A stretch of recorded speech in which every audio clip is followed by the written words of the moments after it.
Alright guys, so on my way back now from a deadlift session. We had a little discussion this week in the Team Power Building private group. And it was a really good discussion. A lot more of you got involved than I thought. Well, since the start, it seems like everyone's grown in confidence, which is exactly what I wanted, to create like a confident environment. We can all speak our minds and just get better from each other, learn from each other. So anyway, the discussion was about what is the perfect warm-up. So that's what I wanted to show you in this video.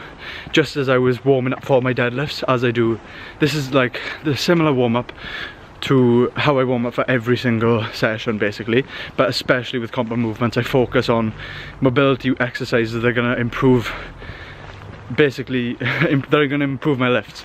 So obviously my brain's gone now because I'm on the way back, but basically alright, okay, so I'm back now in the flat. I couldn't listen to myself speak anymore because that was just painful. If you've lasted this long, I am actually impressed with you, so thank you anyway. But yeah, we're going to talk about the perfect warm-up, and as I tried to explain in that video after doing legs, it just was not happening. So we talked about this, like I said, in my discussion group.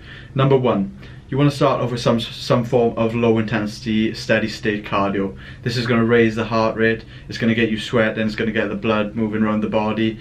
It's going to get, the good way to gauge it is once you get a little bit of a sweat on, obviously because you don't want to fatigue, you don't want to do a cardio session before a big weight session. As soon as you start to get that little bit of sweat starting to come out and you can feel it and you feel you're warm, that's when you're good to go, that's when you can stop, that's when you're ready to do the dynamic stretches. Because if you're stretching a cold tight muscle, it's pointless. You're not going to be as flexible as normal and you're more prone to injury. So anyway, that's number one, is the cardio, just to warm up. I walk 45 minutes and back, as you can see. I'm walking and talking, so I don't do that. I just go straight into my dynamic movements. So as you can probably see now, I'm just going to play it with no sound so I know what I'm talking about. Okay, so I'm starting off with a mobility movement because I'm doing deadlifts today. I do these before squats and deadlifts because these focus on those joints that are really heavily involved in those movements. So as you can see, like I stretch down with my hamstrings first to my toes, pull myself down into a squat. So I find where my strong position is, and then I lift up my arms so that I'm doing so that I'm using my core to balance myself, and then I squat up with power then, and I'm using those movements. I'm activating my glutes, activating my hamstrings, and I'm activating my quads. Then I go into, I don't even have names for these exercises, these are just things I've picked up along the way that I find are really good.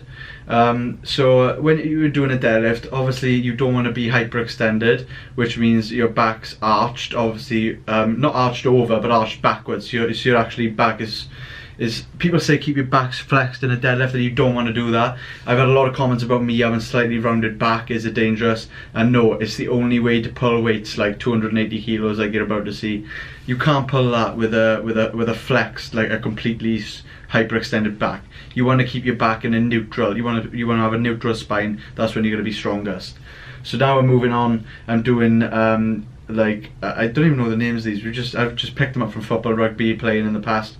So hip circles, these are called. These are just getting everything nice and loose. You're feeling a bit better, feeling a bit looser. Then I'm doing this. A chiropractor taught me this actually. That just actually mobilizes you. It mobilizes your spine. You leave a few clicks. So that's good. You're just loosening up, getting rid of all the built up tension. Then I move on to rotator cuff exercises. Like I've said before, I do these before every single session. People say, oh, you should only do them before shoulders. No, you shouldn't. Your shoulders are involved in every single exercise. I don't care what you're doing. Low bar squat especially, if you're doing squats, your shoulders are probably tensed up. If you're actually working hard, you would have found that before. Deadlift obviously, because you've got to keep your upper body extremely tight, so they're involved. So yeah, I do a lot of shoulder work and a lot of retracting of the shoulder blades. I can't even speak still. Retracting of the shoulder blades. That's what's going to be very important in the deadlift. So that's what those exercises are for. The ones where I'm bent over, almost doing a row, and I'm just thinking about contracting my shoulder blades, just engaging that muscle so my body's getting used to it. So now I'm going into using the barbell after just body weight movements. And I do about 3 sets of all this together. So this is like one big circuit, and I'll do it 3 times, and then I'll start putting weight on the bar, just to give you an idea of how much time this actually takes. So first of all, I'm starting with just a normal deadlift, and what I'm thinking about in my mind is really squeezing the glutes and really squeezing the hamstrings, just getting them engaged, right? So now I'm moving into that exercise I talked to you about. I'm not doing a barbell row, but I'm actually just retracting my shoulder blades, just getting them into that position that they need to be from an overly relaxed position when I'm leaning over and the bar's actually stretching it. So I'm getting that movement, and now I'm doing bent over rows with a wider grip just to get the lats nice and warm, get some blood in there because they're heavily involved. And this is a weird one, I'm actually doing bicep curls now. The reason for this is I just find if my biceps haven't been used at all, they're really relaxed and they can actually be like, there's no blood in them, so that's when I find they're prone to injury. If I warm them up a bit, get a tiny bit of blood in there, then they're not going to get injured, not going to tear a bicep off. If you do a full arm session before this, then I think even if you deadlift with 100k, you're going to rip your bicep off because they're pumped. You even have that feeling sometimes with 10 kilo dumbbells where you feel like your bicep's going to tear. So yeah, that's just the my reasonings behind that and my perfect warm-up. So now I'm just going into, which is weird, right? Because I start off with 60 kilos deadlifts now, and doing them nice and slow, contracting everything, really squeezing everything. And this is still part of my warm-up, as in the warming up my body. And then, as you see now, I walk back, same weight again. Now I'm thinking about, right, warm-up's over, we're deadlifting now, and look at the difference. I'm thinking about this as if it's a 300 kilo set, and I'm ripping it up now. I'm not thinking about squeezing. I'm trying to use the least amount of energy on fatiguing my muscles. Now it's all about working sets.